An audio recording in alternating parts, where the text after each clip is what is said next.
Hello, everybody. It's episode 6 of Jocks and Jills presented by CCM. Welcome in. Big weekend, big week in the P-Dub. I guess before we get into like all the stories of the week, Tessa, big weekend for both of us as well. Like, how you feeling? Hungover. I know. I'm rough. kind of in shambles today. I'm not gonna lie. It's been a grind. Had a bunch of Sudbury friends in town. That's my friend Megan and Jesse in town with their 3 daughters. Their youngest Ellie was playing in a little hockey tournament, so we got to go watch the Orange Crush. Nice. They lost, but it's okay. They worked hard. They had fun out there. And then one of my best friends from high school, her and her partner came over on Saturday. So like any hangover, when you're in your late 30s, it lasts longer than one day. So here I Yeah. am Was there another big nursing. win in Sudbury this weekend? I feel like it got a shout out, and I was supposed to ask you about it.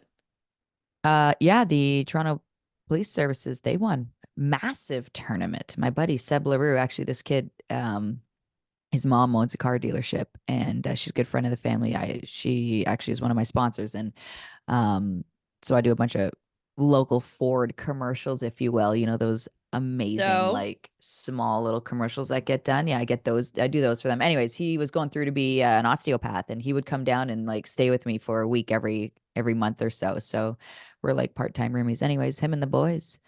He got recruited onto the PD team, and they won the tourney. And it's crazy because, like in wow. Sudbury, we don't have that many, as many police officers to choose from to create this all-star team as they do down south here in Toronto. So I think that just speaks to the quality of hockey players that are coming out of Northern Ontario, as I'm sure you can appreciate, Julia. Of course, of course. I find myself in Also, shambles. Yeah. I was going to say, also you are probably hurting a little bit more than me. I know. I find myself in shambles, honestly. First of all, so I went skiing this weekend at Blue Mountain with Yeah. the bar down crew. It was the 24-hour ski relay in support of the Special Olympics. Oh, cool. And the hospital up there in Collingwood. Yeah, it's a really cool event.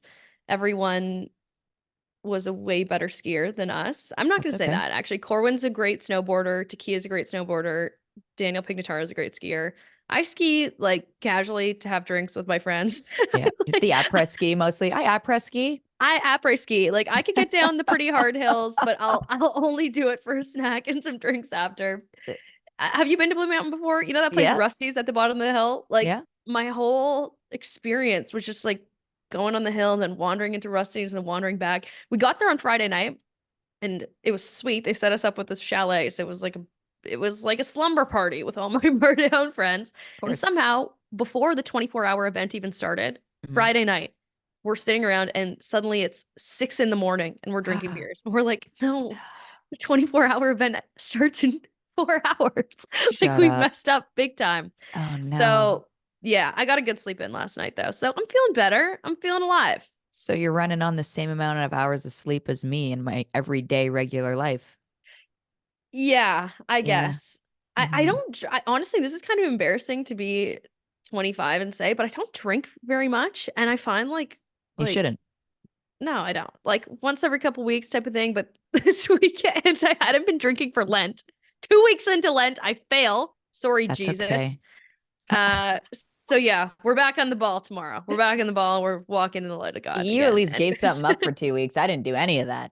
I I did. was I just gave up like, meh. booze, sweets, and chips, and I've still done good with the sweets and chips. Oh yeah, you didn't even dive in at 6 a.m. Like, what were you snacking on all There was night? For Costco sure. chips everywhere, but Yeah. I stayed good. I was good with that because What? I Apple already betrayed slices, Jesus with the beers. cheese. You Cottage snacked. Springs. Come on. Not really. Like I was just eating meals. I tried not to snack. Oh, actually, there was charcuterie. Daniel's grandmother makes amazing sopressata. Like there Curious. was cured meats. So cured meats aren't chips or sweets. So I got away with that. Unbelievable. And that's Not I bad, mean, eh? I'll snack on that any day. Also, yesterday was you got me hungry now, actually. My stomach's growling. I That know. I'm charcuterie thinking board about will get me salami. every time. Every I time with a know. good cracker too. You got to make sure you got good crackers to go with the charcutes Totally. and proper cheeses. It can't just be like your marble and your regular cheddar. It's got to be like a proper old aged Yeah. white Like cheds. parm. We had no, it's an Oh, Italian charcuterie board. You need some parm, you need some Gouda, you need the good stuff. the Anyways, really good stuff. Yesterday, by the way, I'm wearing this. I'm not looking like this just because I'm hungover. It's part of it. looking into my camera. I'm looking into my camera right now and not really like at the conversation we're having. So I didn't realize you still had I those don't on. always look like an idiot when I'm hungover, Julia. Was a 14-year anniversary of 2010. My Incredible. one and only Olympic gold, and these shutter shades were a part of it. So as we're that Nike shoe back there, Yeah. those shoes and this outfit got us and Hockey Canada in very big trouble. Yeah, no cigar though today. No, Smoking's not good for you. that's a But weekend yeah, thing. so celebrated that a little bit. It was nice reminiscing and looking back at all the fun stuff. So Is that's why there I came up with those shutter shades on. is there one specific thing about the win 14 years later that's like the first memory that pops into your head? Like core memory of the Core game in memory. itself. Sure. How about the Um, game? I remember the feeling going out there, right before, after warmups, right before the game, and I Got a Feeling came on, and we all kind of just stopped and like Oh looked at my each other for a gosh. hot minute, and That it was song in like 2010. that was a Wow. banger. That would have been flying through you would have felt that in your veins. Yeah, but our thing was we just all kind of looked around and we knew, and it's like I feel bad saying it. I'm not saying this in an arrogant or cocky way by any means, but we were the better team. We were better. So all we had to do really was just go play hockey. And that Yeah. was it. And we all realized it. Like the only team beating us here is us. So let's just go out there and have a friggin' time. And we did. And took an 18-year-old to get us the 2 goals. But hey, it counted. Yeah, it counted. It was 10 days most away from iconic. being a 19-year-old. Poor Yeah, she kid. was close. Getting Like the like most iconic win honestly, I remember. It was yeah. because 22 was or Oh, 2002, two. I mean, was I don't know, I was only like 4 then, so that one doesn't stick Mm. out in my head as much, but 2010 sticks out in my head. I remember exactly where I was. I was at my grandmother's house. We were all watching. I remember your eyeliner. Like I remember everything about that one. That's the first one I remember literally every detail about. That's funny. Yeah, man. And then poor Pooh got in trouble. Aw, He's she did having beers okay in with the us end on the though, ice. no? Seriously. But like, let's be honest. You don't have kids. So imagine your cats are 18 years old, okay? Yeah. And they go and they do something amazing on an Olympic stage. And are you not buying your own 18-year-old, almost 19-year-old cat, Julia, a beer at Of least? course. Let's be Of real. course. People getting all mad. Had she had to apologize. Ugh. Well, Apologize things for have worked out sorry. for her. Sorry for being so awesome. Hey, Sorry for shucks. party rocking, I guess, if it was 2010. Yeah. Okay, so those are our headlines. And with that, let's get to our headlines of the week around the PWHL. Big news yesterday, crappy news for Minnesota. Taylor Heise officially goes on LTIR. Abby Boreen, who we heard in the second episode of Johnson Jills from Taylor Heise, who has just an insane Chipotle order, like sour cream, cheese, It's rice, gross. chicken in a bowl. It's so It's abysmal, but she signed to a 10-day contract officially. So tough to see Heise go down. She, of course, was injured in game 7 of the rivalry series, and we haven't seen her since. Minnesota's still in second place. What does this mean for the team right now? I had a chat with Darts and she was just like, look, it's a roster move. We were expecting and hoping to have her back for a game in New York on the 3rd. And I was Right. like, yeah, but you're kind of depleted down the middle. And she was like, you know what? No, when we put this team together, when we drafted, we purposely put it together full on knowing that like with the way it's going to be physical, with the high intensity games, like three a week sometimes, with the rivalry series and stuff, we knew people were going to be going down with injuries. And so we wanted to have depth. And she's like, and that's what we've got. And, players have been stepping up properly and doing what they want. She's like, but at the same time, we have to challenge those players. We have to challenge our team to continue to be good and be great. And I think that's where George has been fantastic. And, they're also, they don't have, or they did not have Liz Shepherds as well. So I feel like the team's kind of in it right now, but they're doing a really good job keeping their head above water. And that's why Yeah. they're, second in the league right now. And they've maintained that they haven't dropped any lower than that all season. So Our second headline of the week. First place team in the league right now, Montreal. They had a big 6-3 win over Ottawa on Saturday. Claire Dalton got a hat trick. Poulin gets 3 assists. Big win for them. And then yesterday they had, did you see all the fun stuff? They so had cool. a skills competition with the Habs. That Yeah. was fun, right? I like it. I dig it. I mean, look, it's a pretty iconic place to be able to play, but like to be able to go Yeah. out there with the NHL guys and show what you got, I think is pretty cool, especially when you're showing up some of them, which did happen in the fastest skater. Yeah. So Sarah Bujo was the fastest of the girls. Only Newhook and Roy were faster than her. She had Hmm. a 14.247 second hot lap. I wanted to ask you about this because Laura Stacy was in this fastest skater competition, and Hmm. I was expecting her to beat everyone. But I think that fastest skater competitions are terrifying. And I personally, if I had to do a hot lap, like, aren't you? It's hard to go fast because in your head, aren't you just thinking, don't fall? Yes, but so this is why. So straight line skating for sure. Like if there's a 200-meter, Yeah. Stacy's winning it all the time. But it's tough because when you pick up speed and you're cooking, now you gotta not only maintain your speed, but you have to gain it as well, doing quick crossovers while, like you said, trying not to fall. So I feel Right. like um with Laura Stacy, that's probably where she loses time is on those because she's cooking so fast on the straightaway. True. True. Just Okay. I wanted my to ask you opinion. about that. Just my opinion. But yeah, Yeah. I mean, I love that they were doing that. That was cool. Suzuki and Poulin swapping jerseys. I think it's neat and fun, and I think it just creates a great hockey community, especially in the area. For a young fan that might strictly be focused on just the Habs, and all of a sudden it's like, well, wait a minute, maybe they weren't, informed or privy to the information of, the Montreal team even being in the area and playing hockey, and now all of a sudden they got more eyes on these ladies and more fans. So I think it's a great idea. Love to see it. I know Ottawa did it as well. So nice to see these NHL teams really jumping on board and incorporating the ladies as well. And I hope they had fun. You saw Ambrose shooting the Yeah. breeze with everybody out there having a good time. She was Out. laughing so hard. We got to, I wish she was mic'd up for that because she just looked like she was menacing around on the ice the entire Yeah, time. that she was. Yeah. Uh, Akane Shiga gets her first yeah. goal in the PWHL. What a Yay. good story. So go ahead. You love the Uh, play. yeah, I was gonna say, goal aside, play was fantastic. I forget who got creamed on the boards. Uh, was it 28? I can't remember. Anyway, somebody just got absolutely plowed on the boards in order to make a play up to Lexi Agia, friend of the show. Agia, beautiful Yep. hockey chip out into the middle, nice into space.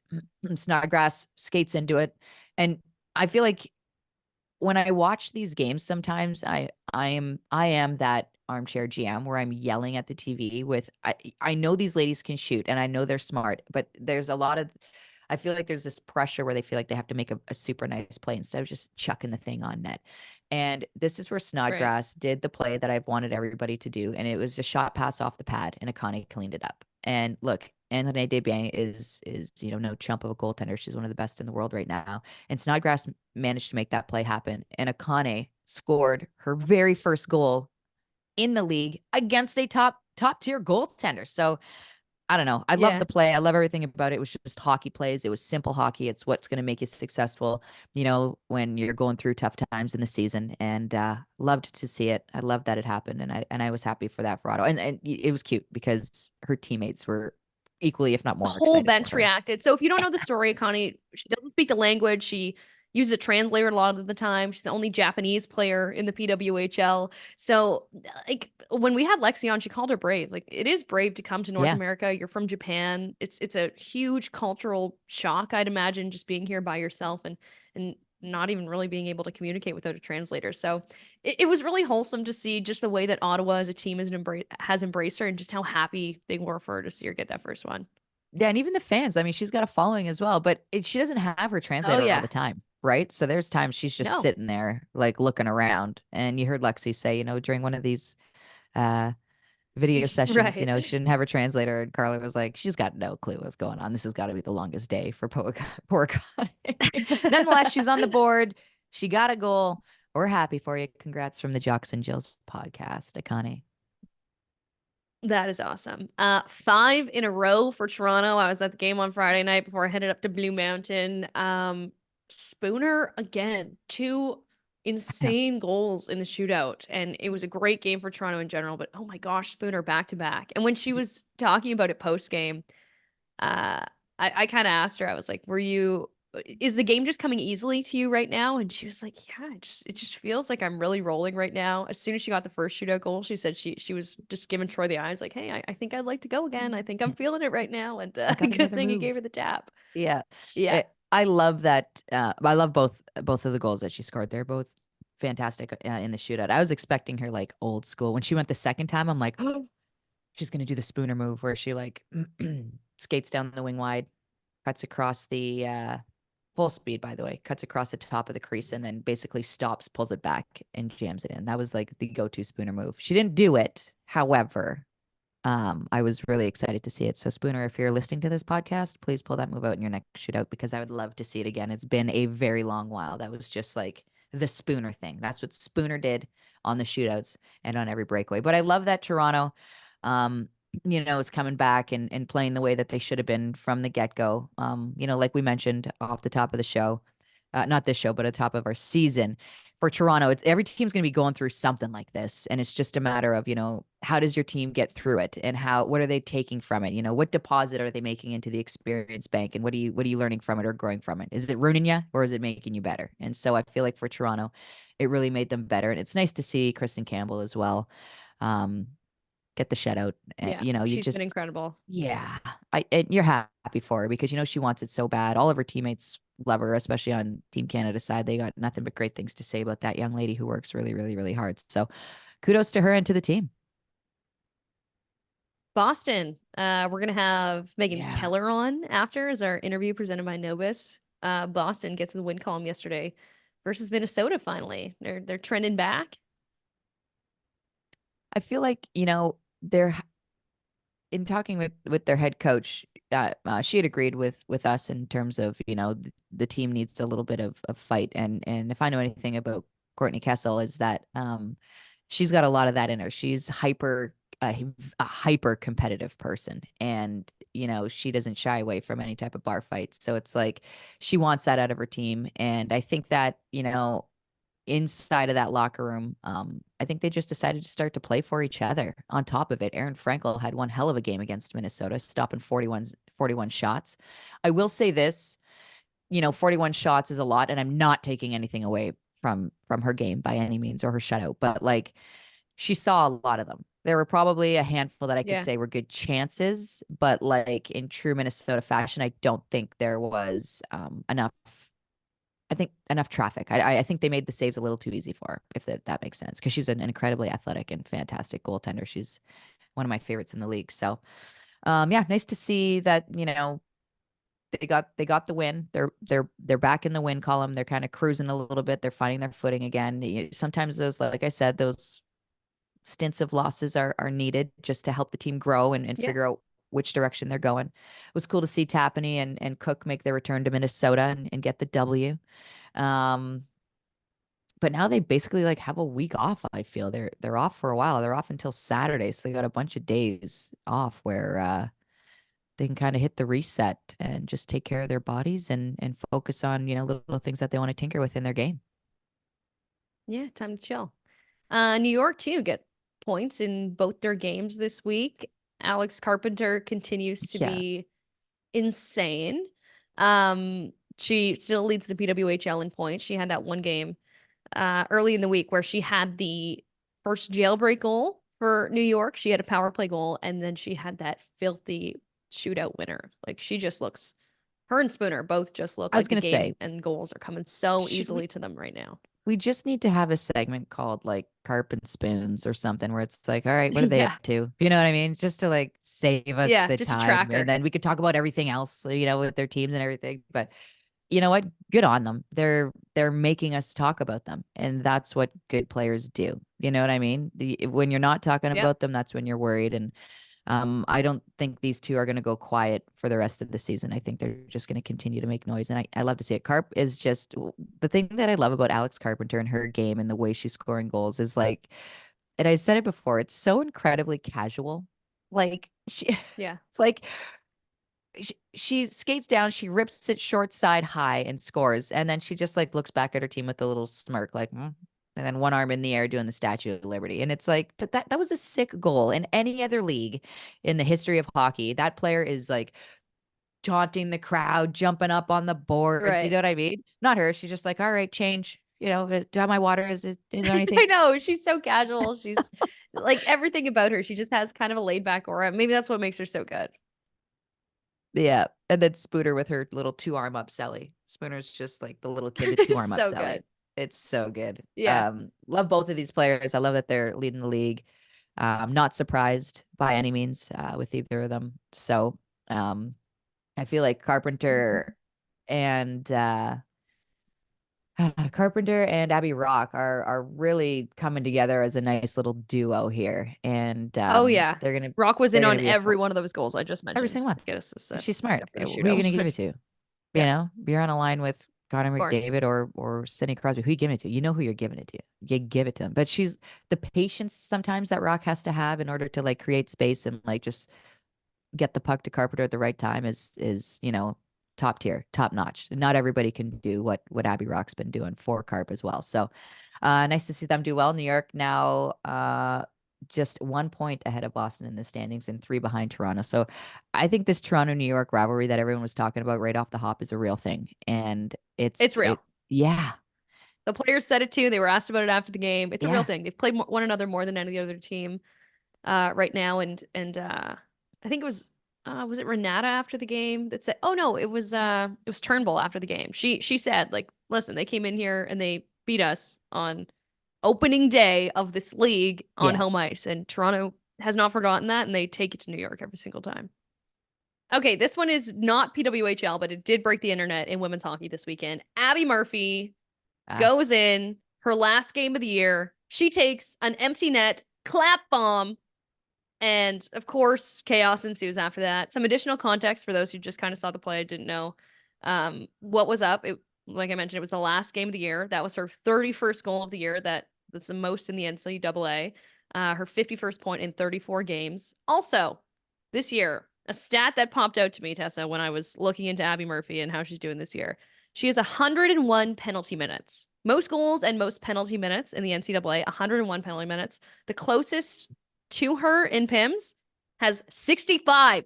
So she has been in the box more than anybody else by a lot and still has the most goals in the league. And then she sees Ridley Gregg cause all this trouble in the NHL, and she decides, oh my gosh, I want to piss people off that much. And she does this. Do we like it? Do we hate it? Tell me everything. I know you're a big fan of this player.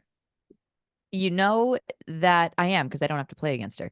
You know that she saw Yep. Ridley Gregg take that slap shot into the empty net against the Leafs and saw the reaction and everything. And she was just like, I cannot wait to have an opportunity to do that. And her opportunity came Yeah. against the Bulldogs and she went at it full bore. I don't want to say the best part.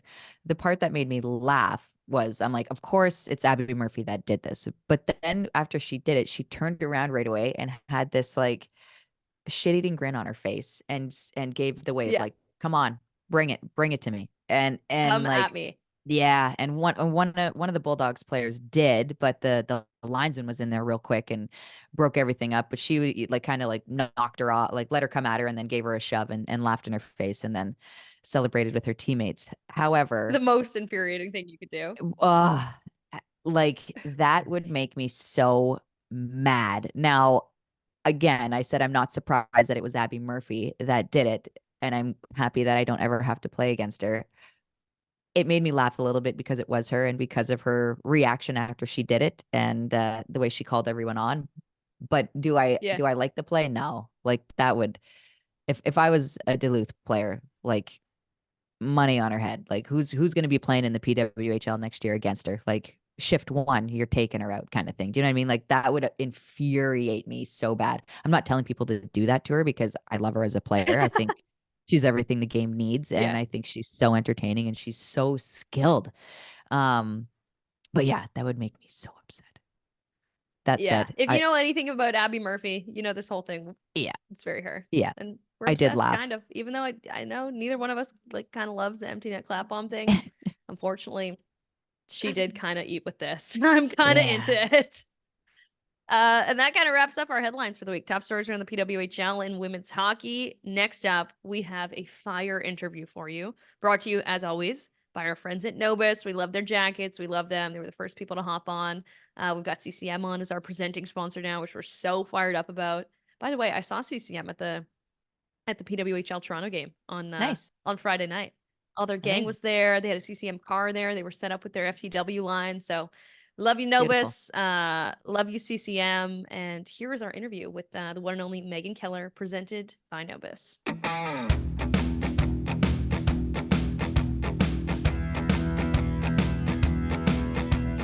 All the way from Farmington Hills, Michigan, our next guest is an Olympic gold medalist who's represented Team USA at 2 Olympics and 7 World Championships. She's a Boston College legend that owns the school's records for points, goals, and assists by defender. She also holds the Hockey East career points record by defender. She's the host of her own podcast as well, The Keller and Kesh Show, and currently leads PWHL Boston in points with 10. Ladies and gentlemen, please welcome to the show, one and only Megan Keller. Woohoo! What an intro. Thank you. I don't know about BC legend though. Total come on. BC legend. Like that's the slam dunk of the whole thing.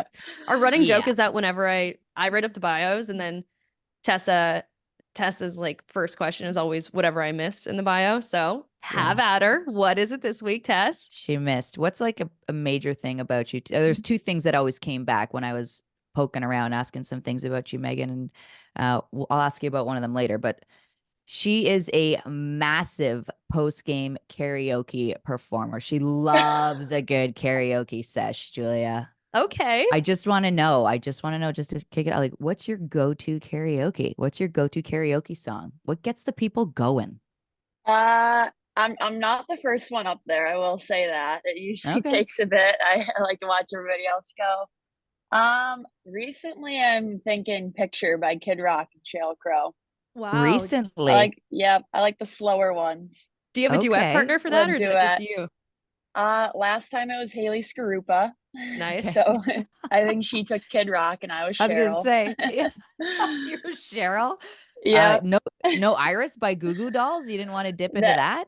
That is always a go-to too. That's one of my favorites all time. So that one gets played a lot. I love it. Who's giving up the dirt karaoke there? Can't tell. I never give up my sources. We'll find Although them. I'm sure you can guess who they are. Yeah.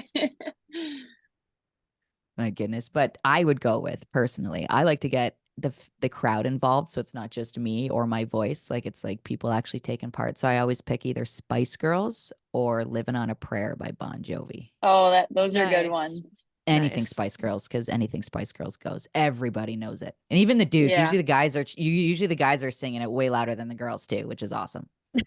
It's true. Yeah, you need the crowd into it, otherwise it'll flop. I've had a few of those in college. Oh no. Ones. Okay, well, I'm glad you brought up college group. Nice.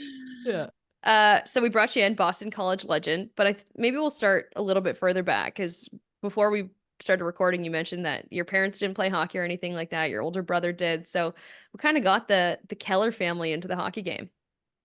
Yeah, so both my parents are from Pennsylvania, Williamsport, home of the Little League World Series. So hockey wasn't big out there, and both my brother and I were born in Michigan. We moved there before we were born. So all the neighborhood kids were out in the street playing roller hockey and whatnot, and that's how my brother got involved. And I was the annoying little sister. I was wanting to do everything that he was doing. So I was begging mom and dad to let me try ice hockey and ice skating, and I wouldn't take skating lessons unless I was in full hockey gear. Like, I didn't want to wear the pink. I didn't want to wear the figure skates. Had to be the only kid out there in full hockey gear. And I remember falling the first time and I came off crying. And I was like, I don't want to do this. And my dad put me right back out there. He's like, you're going to enjoy it. You wanted to sign up. Here you go. And then ever since then, I've loved the game ever since. So that was like a smart move on your part, because Ellen Hughes, the mother of Quinn, Jack, and Luke, she was like, yo, when you start, because she knew when I had my son, so she texted me. She's like, when you start putting him on the ice, make sure he's wearing full gear, because it hurts less when they fall. It'll hurt, but it'll hurt less. So they'll be more inclined to try things, especially with the knees and the elbows. So you were onto something from the get-go. So your brother played, obviously, and he went to Michigan State, right? He did. Yep. Oh, poor guy. Go green. Ugh.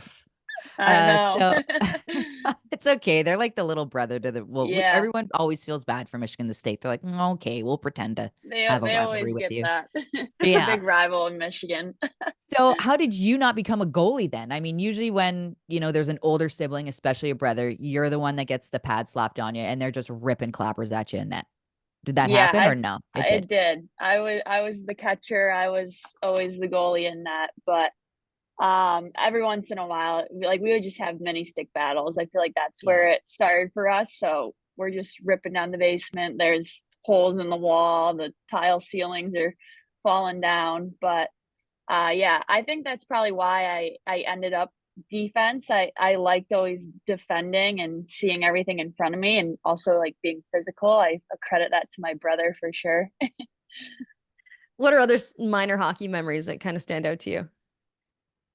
Oh my gosh. I'm trying to think. I always remember playing with the boys, obviously. That's where I got my start, and getting dressed in the bathrooms and the other locker rooms. And I Yeah. Classic. mean, my teammates were great. It was awesome, but I actually ended up meeting one of my future teammates, Christy Zink, in one of the bathrooms. She was on the other boys team. And then a couple years down the road, we were playing on Honey Baked Girls together once we both made the switch, and so we already had a friendly face there. We're the only two coming over from boys hockey, and we met in the local rink bathroom. That is That's so awesome. funny.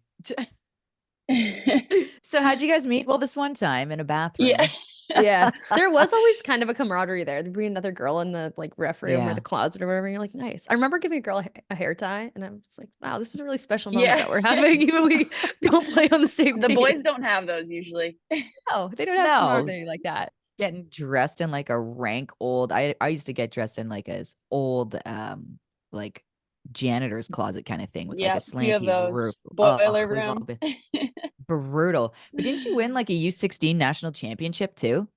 We did. Yeah. So that year we actually ended up losing states to our Mm, rivals, Little Caesars, but we were hosting nationals that year. so So you that got may have in. bit us in the butt a little bit. Had the feeling like we're already going to nationals and Right. lost to Little Caesars. And so we were on a bit of a revenge tour. Mm. And that was like our first and only nationals that we won. Yeah. My childhood best friend had a hat trick. So Andy and Hey, Astis ended up going to BC together. But yeah, that was a fun time. you gave Nice. them state and took the national championship. Yeah, you guys can have Yeah. that one. Fair I feel trade. like I feel like you've been so successful almost at every level.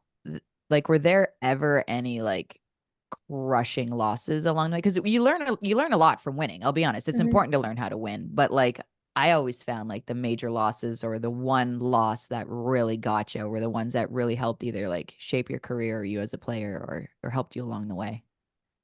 Yeah, I feel like I've had a few. Definitely a personal one. I got invited in my first year as eligible for U18s to the camp, and I was a little bit shell shocked. I'd only played boys hockey, and like all these girls were so good, so much older, and I definitely did not deserve to make that team. So I went home. It was all right. I worked hard, and I wanted to go back next year and earn a spot. And I thought I had a pretty great national camp. I didn't even get invited back. And so that struck me a little bit where I was like, this isn't going to happen again. Like, I thought I worked my butt off. I thought I could be there. I thought I could help, and didn't even get the chance to. So my final year, I finally ended up making the team. The last year I was eligible. And we ended up winning silver, but it was a great experience. And from that point on, honestly, I think that's the moment where um, that just kind of sparked me and the motivation that I never wanted to be left off a roster again, and no spot is ever guaranteed. And I've been fortunate enough now to be a part of the women's national team program ever since then. And then obviously team wise, there's been a few of those as well. And in college, we had that one season where we were undefeated going into the national championship game. And the infamous Amanda Yeah. Kessel came back at 25 years old from the rafters, and we're like, is she still eligible? No, but Minnesota was a very deserving team, and they ended up getting us in that game. And obviously, most recently, the 22 Olympics. That was a tough one, but I mean, those losses, you always take something with it from you, and you carry it along on your journey. And when you get in those moments again, hopefully you can rely on what you've gone through in the past, and it doesn't happen again. But that's sport and that's life, and you just have to find a way to get through the adversity. Yeah. So you mentioned that incredible undefeated season at Boston. Yeah. We called you Boston legend coming in. Like you were incredible in your time at Boston College. Yeah. What made you choose Boston?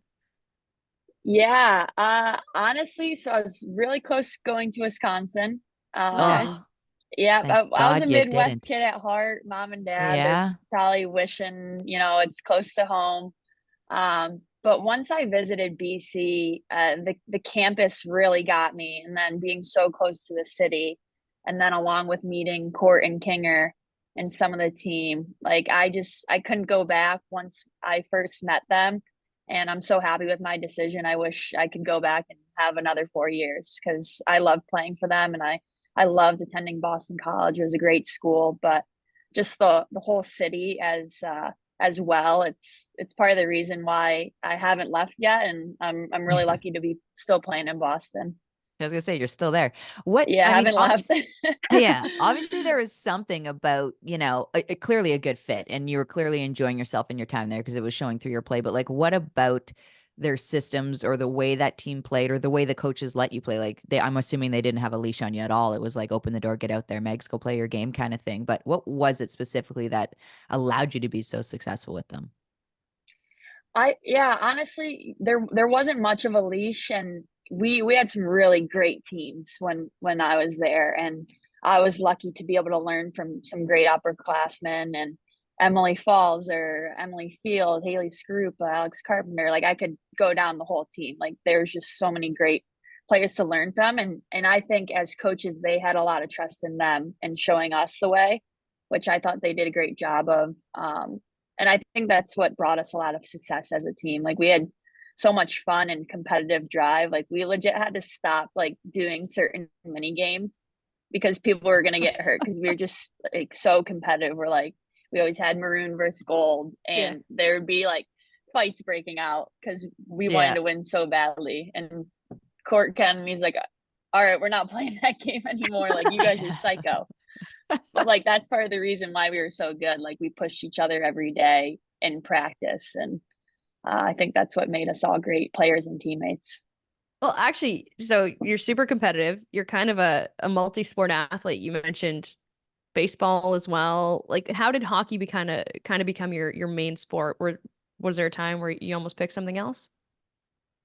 I think hockey was always kind of my main sport. I think it's the Hmm. one I was always best at. I hate Right. doing things I'm not good at. Yeah. But no, I was pretty good at baseball, turned softball, and for a while I played basketball, like the dual season. Hockey and basketball was always together. I did that for 2 years. But Wow. yeah, something about hockey, that was always the one for me. Like I don't remember a time ever thinking like I would go and play another sport further down the road. I wanted to see how far I could get with hockey. So you played basketball. So do you ever like hoop with Heise? Like who's like right now, if you guys were to do one-on-one, like who's winning? I've never shot hoops with her, so I'm not sure, What? but I know basketball runs deep in her family. So Hmm. I would probably be a little rusty. I'd have to give it to her. But I've heard some things, some rumblings out there, and I will put a label on this one. Miss Abby Rock was like, "Don't let Heisey tell you she's good. I've seen her. She's a hack." And I was like, "Come on, there's no way that's her lineage, and she's a hack at oh, basketball." that's Anyways, funny. If those two played one on one, it'd probably be a hack fest for sure. yeah, I haven't seen Abby play either, but I know she's taking fouls. yeah, absolutely, and she's probably 100%. not following any of the rules either. No, Are you on her wedding list or note in her phone? Do you know? I hope so. Oh, you I'm don't even hoping to know. crack the bridal party.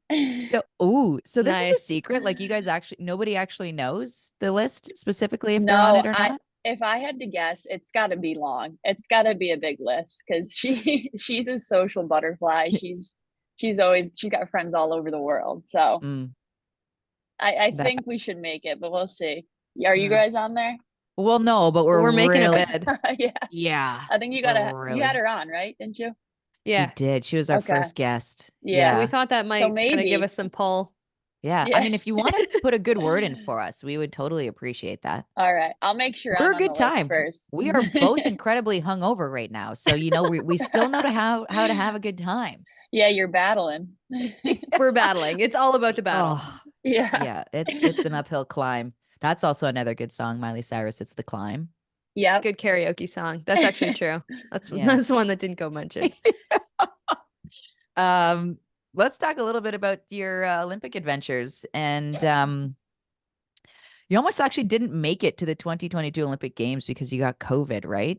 You Yeah. and Kessel got COVID and you were only made it by like one day. Like how the heck? Literally the last day.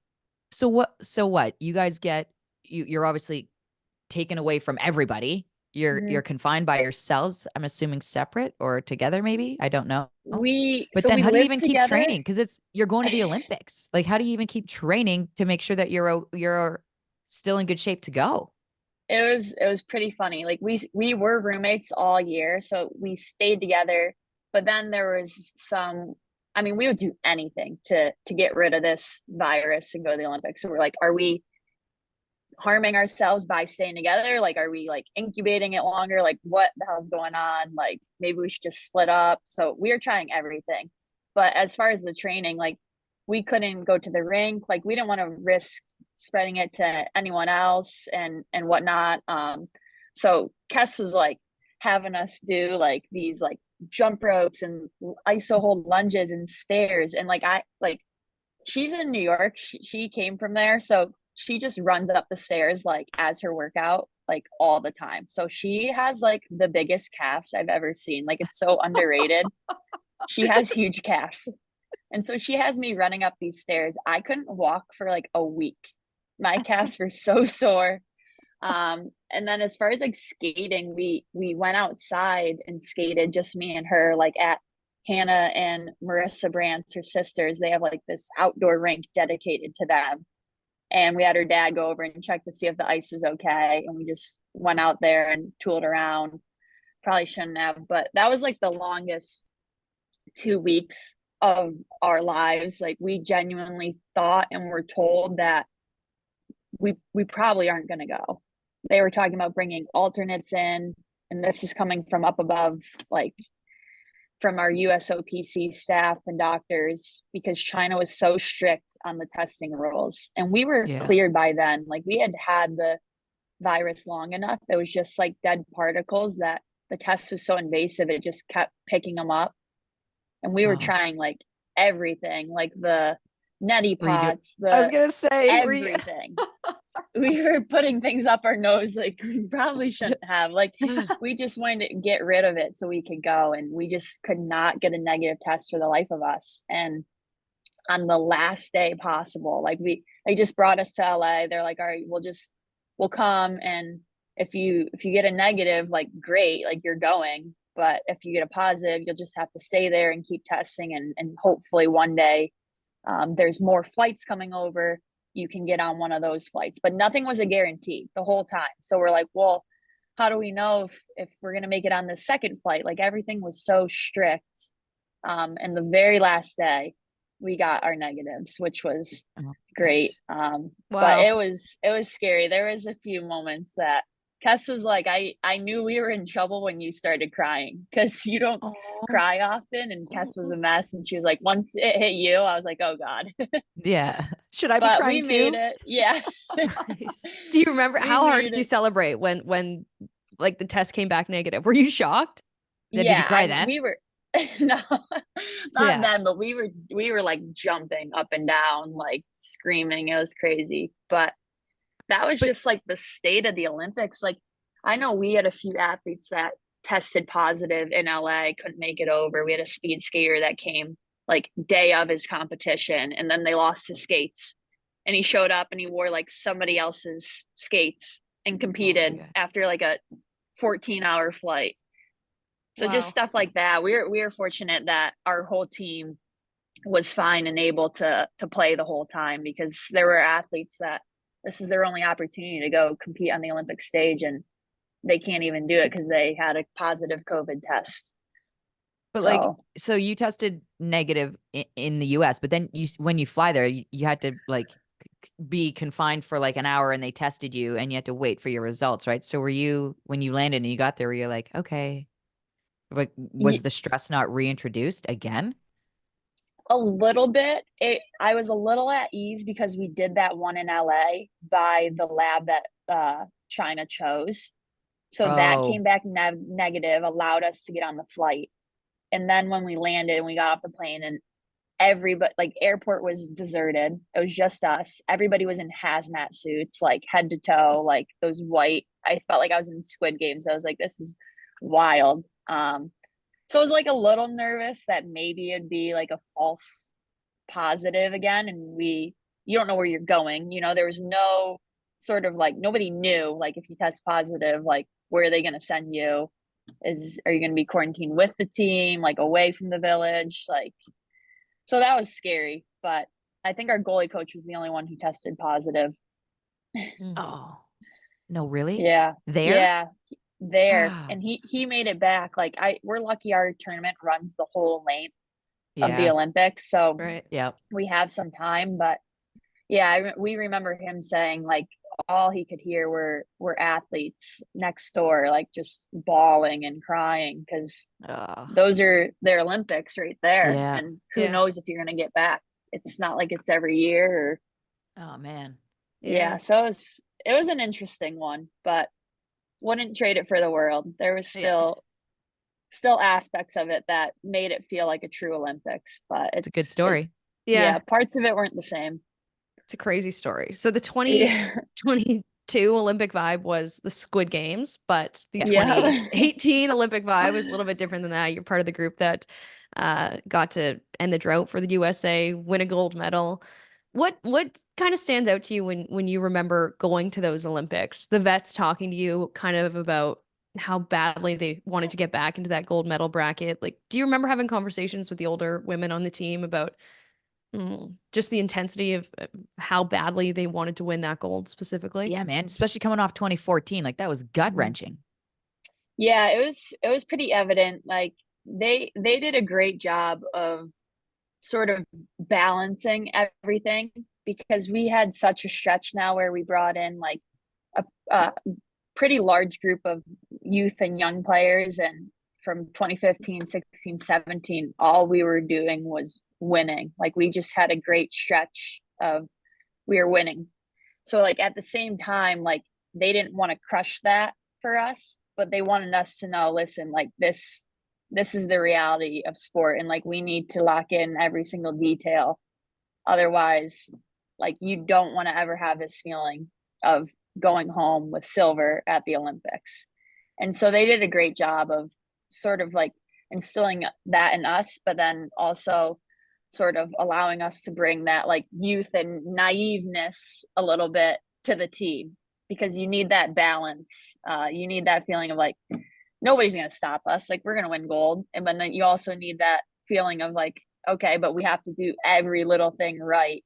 Otherwise, it could slip away just like that. So I think the balance of that, I think, really helped sort of keep our team. And then when we got in that big game, I mean, our veterans were the My ones gosh. that stepped up huge. Yeah. So Yeah. they won us that game. The Lambs, Oh my gosh. those goals. So I can't even. Buddy.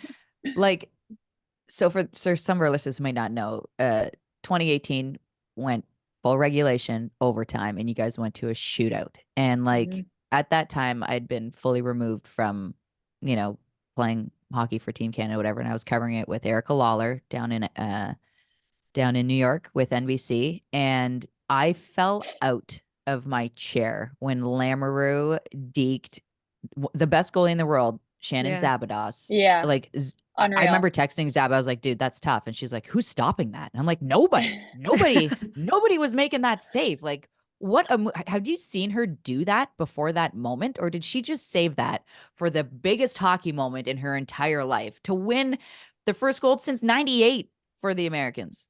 Yeah, I know they both have like nasty Yeah. moves, and I'm sure she's done it, but it was pretty low key. Like, I know she's had that for a while, but I didn't see it prior. And I don't know. I was so happy. I was jumping up and down in the penalty box when she scored because I wasn't even allowed to be You on were, the oh bench. I was yeah. just Oh yeah. stuck in there. I forgot about that part. So What were I the could feelings not from be the more penalty thrilled. box? Yeah, that I was a sucks. You weren't wreck. even.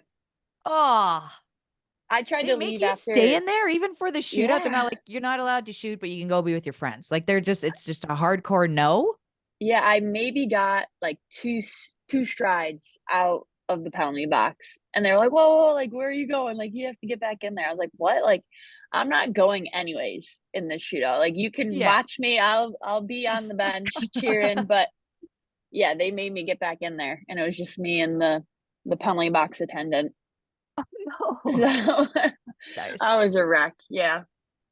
You probably had a good view though. I feel like none of your teammates would be in your way. Yeah, not really. I had a clear lane to Maddie when we were going to celebrate because everybody was coming off the bench and I was coming from the other side. And like Maddie Rooney stops Poulain twice, stops Augusta. How she was young then too. She was like, was she 18 or 19? Uh, She was I super think she was young. 19. Yeah, Wow. She she was was very young. incredibly young. Was she I was impressive the 21, entire so she was probably 20, 19 or 20. Okay, yeah. Had she been that impressive all season for you guys that it was just like a no doubter that was her game? Yeah, honestly, all of our goalies were great that year. And then once Maddie was in, it was super impressive because of how young she was. She's one of those people that like she's just stone cold. Like they could maybe get one in on her, but like she's still solid. Like she has that poise about her that it makes the rest of the team feel like at ease. Right. So Yeah. it doesn't matter like what's really thrown at her. Like she's just gonna keep the straight face the whole time and like nothing's really gonna phase her. That's So it was funny you say. impressive to see at like 19, 20 that she Yeah. has that confidence. You say stone cold and like a stone cold killer as a goaltender. It's Yeah. like, but then you look at her and she's so sweet and So kind. It's like, cute. Oh yeah. Yeah. The sweetest. the kid couldn't hurt a fly if she wanted, but man, wait till you put goalie pads on her. Yeah. Yeah. So the celebration afterwards. Oh yeah. What stands out when it comes to those memories? Oh my gosh. Oh no, my AirPods are dying. Uh-oh. Is that gonna be a problem? It's Not okay sure. right now. Give you the first Okay. warning. Okay. Everything. Like it was because we're so locked in the whole tournament. We're not really doing much. We're going to see like other athletes perform, but like we're focused on winning gold. So once you accomplish that as a team and you just want to celebrate together and have fun. Yeah. And I think we had like 3 days, 2 or 3 days after to sort of do whatever, watch some of the other athletes. I remember we were all hanging out together and having a good time. And then we're going to watch curling and they're upsetting Sweden to win gold. And then we bring them along. Like the group Yeah. just continues to grow and grow. And the cool thing about the Olympics is like everybody there is to celebrate the Olympics. Yeah. So once you win, you can kind of just, it's free reign and everybody just is like super excited to have you around. And yeah, but I think spending that time with teammates and having a few beers was the best part. But like, so you and Kessel, I heard, were driving that party bus. So like, where in like, where's the spot in Pyeongchang? Like, where are you going? We don't even know. I The heard Cafe houses are Nuts was fun. fun. Yep, we have some memorabilia from there. We have some crew necks from Cafe Nuts. That was a fun spot. I was right across from the village, and I mean, all these places like they would just stay open, because everybody's there, and we're like just begging. We're like, no, please, like come on, like a few more, and all of a sudden you're there, and you're leaving, and the sun's rising, and you're like, all right, I guess we'll go to McDonald's now or something like that. But the houses, I think we went to the Czech house and the Heineken house was like a big one that year. Nice. The Heineken house had like a band. So a bunch of us would go there and the band was playing. And I don't know, we ended up in a few spots. One like a local like basement club thing. I'm not even sure, but like there were so many athletes from all over the world there. And all they had was like these jugs, like two jugs and pieces of paper and Sharpie written on them. And it was like, you go up and you're like, can I get a cup? And give you a cup. And it was like orange juice and vodka, like gin and tonic.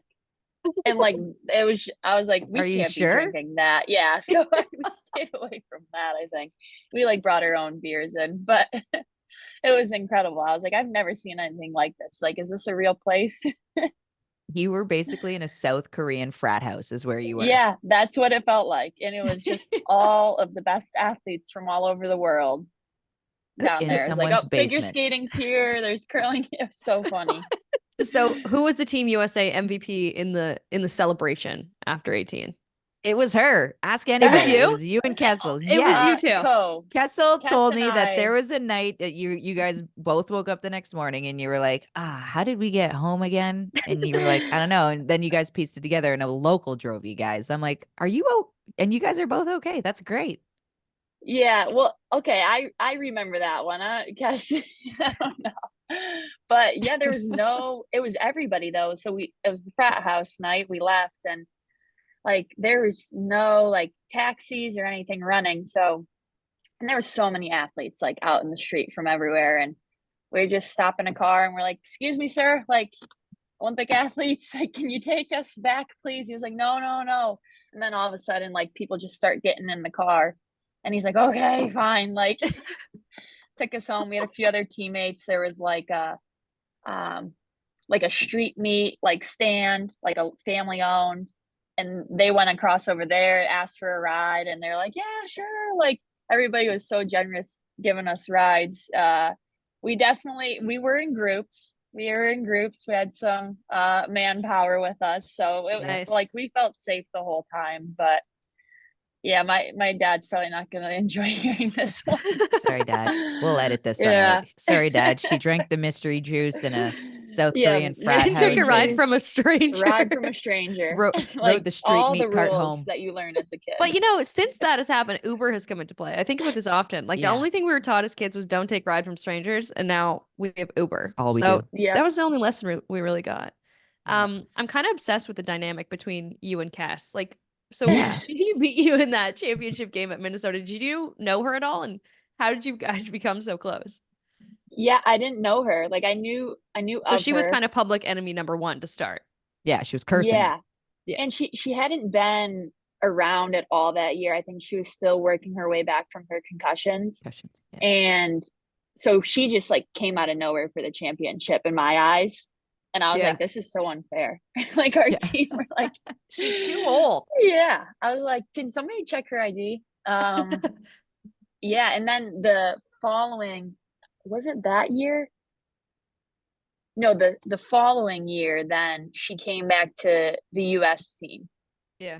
And I had become like pretty good friends with like Kelly Stack, who was like Kess's like best friend on the team, I'd say, or one of them. And so when Kess came back, that's how I kind of like became closer with Kess. And then the Olympic year, like we all just hung out together. And then the celebration, like I think is when we hit like our peak friendship. Yeah. And we've been like besties ever since. Yeah, she's been my best friend on this team for a long time. So sad to see her, take a break for now. We won't call it retirement yet, but she's doing great things with the Penguins. Absolutely, she is. So how did the like podcast idea come about? Like, was it just you guys like shooting the breeze in your hotel room? You guys are hilarious. Like I'm obsessed with the Keller really Cost good. podcast. It's good. Can we expect it to come back anytime soon? We're hoping to bring it back. We've just been so busy. It's hard to like find time together and then let alone with guests. But it definitely was something that caught us by surprise of how much we enjoyed. I don't know if you guys have heard of like Torch Pro. Matt Fortaro, who's a co-founder. I worked with him a bit, was introduced to him through like Casey Bellamy, and they're so like awesome to work with and loved women's hockey and wanted to get in that space. They did a lot of stuff with like NHL guys. And so I met with him and Rob Bellamy in a coffee shop one day, and they brought it up, and I was like, I'm not too sure about this. Like, I don't know if I want to hear myself speak or do this podcast, but I would do it with the right person. And like not even a second like pass, and they're like, Amanda Kessel, like you have to do it with Kess. And so we got her on board, and the Keller and Kess show was born. And yeah, now we're taking a little hiatus, but it's definitely not done, and we're hopefully gonna bring it back soon, because I mean, I'm sure you guys can understand, like it's just fun to talk Yeah. and hang out and get all these stories that people don't hear about. Like these are the stories people want to hear, and it makes it fun. I think too, like having, the stature that you two do as well. And obviously like I feel like you got an interview out of Hillary Knight that no one has ever gotten an interview out of Hillary Knight. And it's like, this is not a knock on Hillary, but it's speaking to the fact that she was so incredibly comfortable with you guys, and you were all asking and just shooting the breeze and talking about the right stuff. So you guys clearly have a knack for it. We can't wait for it to come back. Maybe we'll have to get you and Kess on. Yeah, we could do a double whammy. Yeah. Imagine Jocks and Jills by Keller and Kess. Just for the relaunch. Yeah. Yeah, that's a good idea. Well, I want to talk a little bit about, the All-Star weekend that took place, and I don't want to talk anything about hockey. I want to talk about the outfit you chose. Julia, we didn't even mention it when we talked about the All-Star weekend because there's so much to cover. The Canadian tuxedo. You came out with everyone, I'm like, okay, yeah, nice outfit. Then you came out, I'm like, whoa, this was well thought out, and you rocked it. Was it your idea, or did someone just be like, yo, I dare you to wear the Canadian tuxedo? It was my idea. It sort of stemmed from I didn't really want to go scavenging for an outfit. Nice. Smart. I was like, I've done this before. This could be a great idea. But then I got a little nervous right before. I was like, I don't know what other people are doing. Like, I don't want to like stick out like a sore thumb and totally like miss the mark. So I had a blazer too that I had for more casual, and I went into like Savannah Harmon's room right before, and she had like her stylist, and they were like, no, you have to do it. You have to go full Canadian tuxedo. And so I went for it, and yeah, it was a fun outfit. That's like more my vibe than anything else. Got a lot of compliments from other people's moms, and my mom was like, Megan, I thought you were wearing the blazer. Yeah. That's always how it goes. The moms. No, yeah. but she ended up loving it. She's That's just awesome. giving me a hard time. Yeah. Okay, Yeah, so that's a recent media tour. But wait, I actually want to hear about some of the media tour from 2018 too, because you guys were everywhere. Fallon and Ellen DeGeneres. Like, was there one of those shows that kind of sticks out in your memory? Oh my, all of them were like that. We actually were talking about this like this past week. Like that was so much fun. Like when was you Ellen come nice? back She kind of got canceled. Was she nice to you guys? She did. She was nice. Like I like was more so just like sitting there. Like we had a few girls that were in the interviews, but yeah, she was like nice to us. But the people that we got to like see and meet was cool. We met Jimmy Kimmel like at Ellen. He was like, why aren't you guys coming on my show? Because it was Kimmel or Fallon, and I think we took Fallon. Yeah. But all those like opportunities that we got to do like as a team was so much fun. The stadium series, right. Just going on those shows, you're on such a high too. Like I think we came from South Korea to LA, had 1 or 2 hours, and then we were going on Ellen, and we're all like jet lag, probably hungover, keeping it going. Like you're in that. We're like, yeah, you got the airplane grease going. Yeah. Everybody was just unhinged and just in the craziest state. But yeah, those are the memories that we have forever, because everyone was just laughing the whole time. There's always something going on. And then Hillary did Saturday Night Live. Did you guys get to go there to watch it? No, I forget when she did that. We were at some other event. But Leslie Jones was at the Olympics, and I don't know if you guys like see her videos of her commentating. Yeah, when Pooh hammered Glamour, she's like, "Pooh, she poo-pooed on you." Yeah. So she was hilarious, and we met her at one of the games, and then she loved Hillary, and so they just shook up a friendship, and so she was able to get on Saturday Night Live with her, which is insane. Like that is one of the coolest things to do. So we're happy she was able to go to that. I don't know where we were. We were at some game, I think. That's sick. Yeah, I remember. I was at a friend's house. In New York. Good. Nice. I was at a friend's house having a couple beverages and she popped up and I'm like, you gotta be kidding me right now. This is insane. She's on Saturday Night Live. Like, That's big that's a time. really big That's big deal. And I time. was like, they've made it. This is awesome. Yeah. And like I caught myself as I'm donned in all of my Canadian stuff because it was 14 years ago yesterday that we won 2010. But Yeah. I Congrats. I It's still, like it's cheered. crazy. Yeah. I literally cheered when Lamoureux scored the game winning goal in the shootout because it was so nice. And like I didn't get along with Lamoureux when I played against her. So like everything is Oh, I'm so sure. so backwards. Yeah, she's not fun. No. Neither of them are. And so I remember being so happy that you guys had won because women's hockey was getting this type of exposure and being put on such a pedestal. And in my mind, I was thinking we're so close to getting a league because of this. And then meanwhile, here we are in 2024, which is great, which is Yeah. a bunch of Yep. years later. We However, I got remember there. being like, this is it. Thank Yeah. God they won.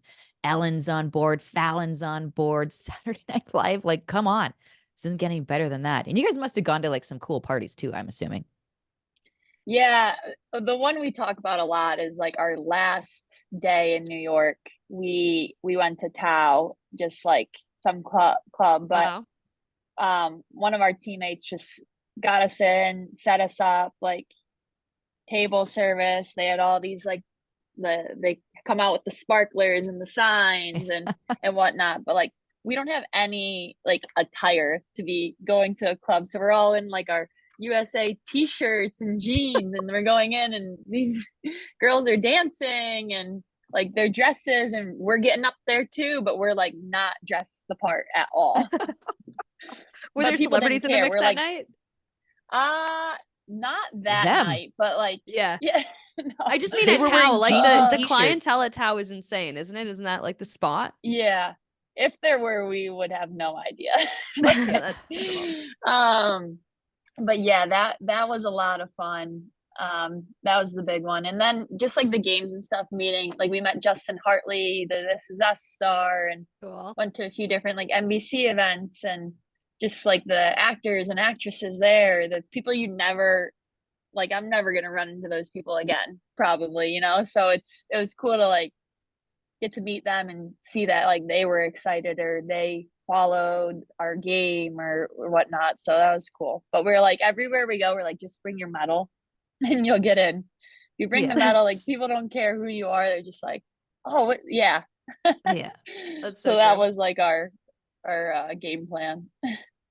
So That's awesome. 2024, full circle now. You get to actually play in the league. I don't know how we've like gone. We've been just chit-chatting. We've gone all this Yeah. time without talking about the PWHL yet. I But you know. come first full circle, playing on PWHL Boston now. You just had a big win over Minnesota yesterday after a little bit of a losing streak. Maybe just kind of tell us about how the season's been so far. Yeah, it's been fun. I feel like we haven't had a pro league like this in a while, where not to like discredit like and like the showcases that we did, but now to be able to play for like a city and have like a true point system where we're gonna have playoffs and whatnot, like it brings more value and more like just grit to our game, I'd say. And so when we're going through that losing streak, you know, it's something like a lot of us haven't felt in a while. We're in a rut and we're like, we need to get out of this soon. You know, we're dropping 3 points is a lot. So you can dig yourself a hole really quick, or you can get out of it really quick. So we were able to turn that around, which is nice, and we're crawling our way back, hopefully into playoff contention. But yeah, it's been awesome this year to be able to practice on it, like the little things, practice on a day-to-day basis, have a support staff, like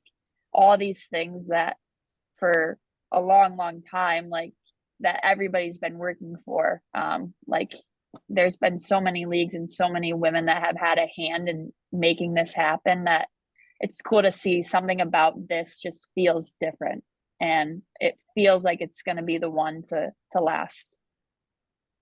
Well, it's garnering enough attention, I'll say that. But what was Yeah. what was the one turning, like, what did you change in maybe your system, or was it like a post game, rant that maybe, Hill went on, you went on, or Courtney Kessel, your head coach, kind of said to you guys after one of your losses that kind of got you guys back on track? That was like a little bit of a wake up.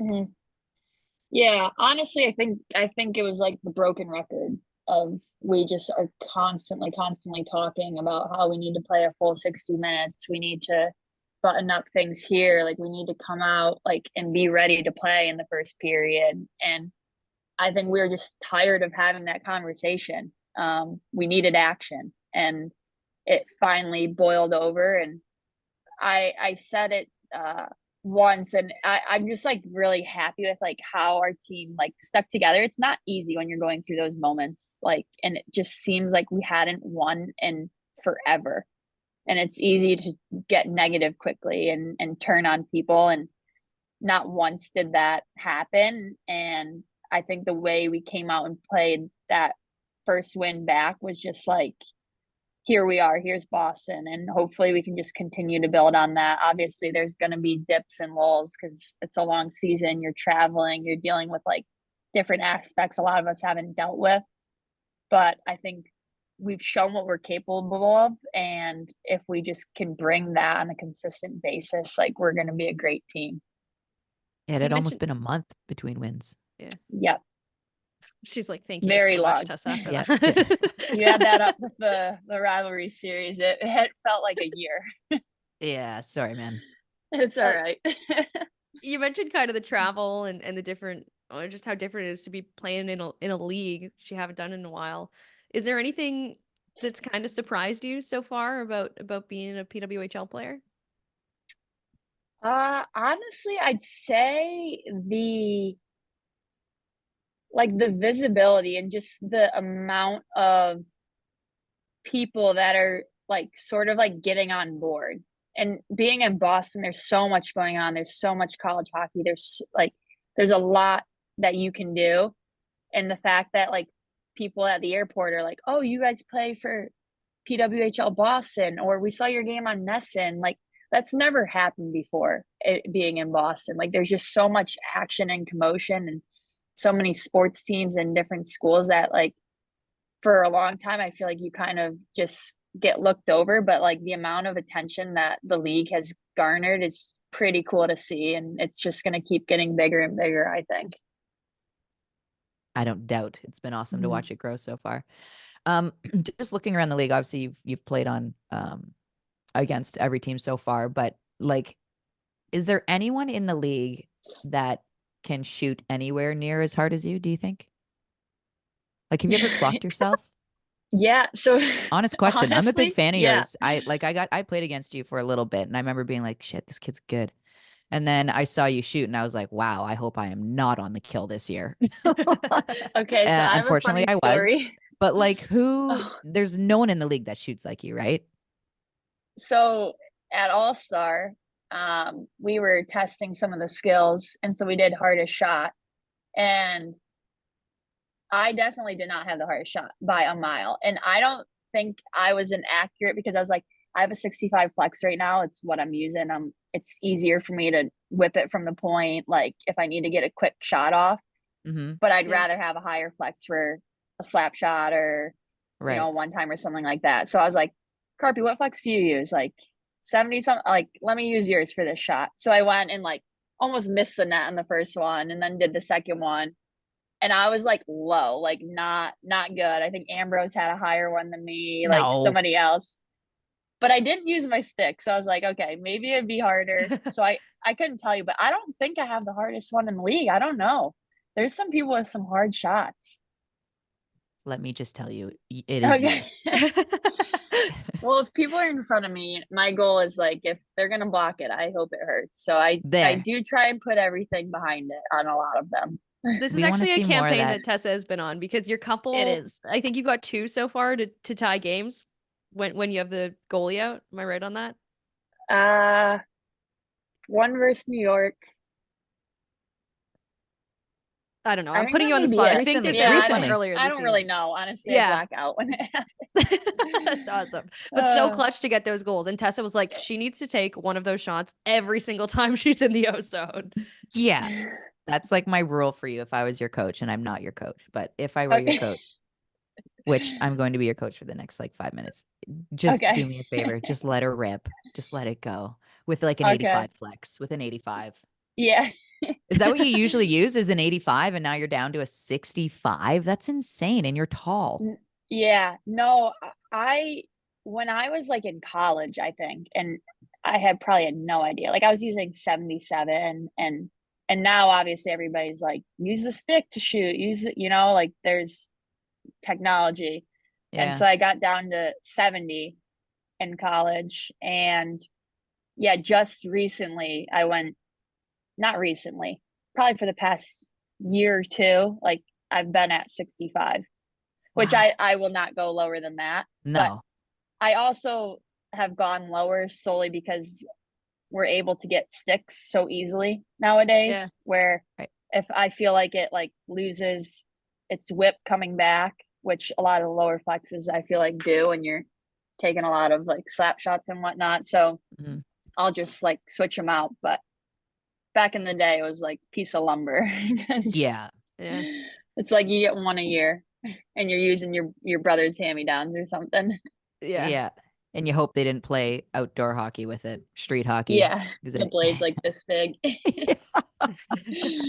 So The is toothpick there, blade. yeah, is there a Team USA player that you have enjoyed playing against the most or the least so far in league play? Hmm.